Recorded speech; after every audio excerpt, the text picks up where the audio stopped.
Lackluster growth and inflation may have Brazil's financial leaders in a very tough spot, and that is how to bring the region's economy back to the days not so long ago of robust expansion. Paulo Cabral reports.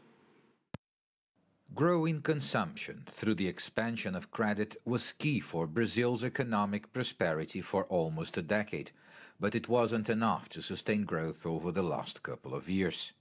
After an impressive 7.5 GDP expansion in 2010, growth plummeted to much lower levels in 2011 and 2012, and this year it doesn't look much better. To fight rising inflation, Brazil's central bank has started a cycle of interest rates hikes, which are likely to have negative impact on growth. I believe that the Brazilian economy, for the time being and for the next year, I believe, it's pretty much done.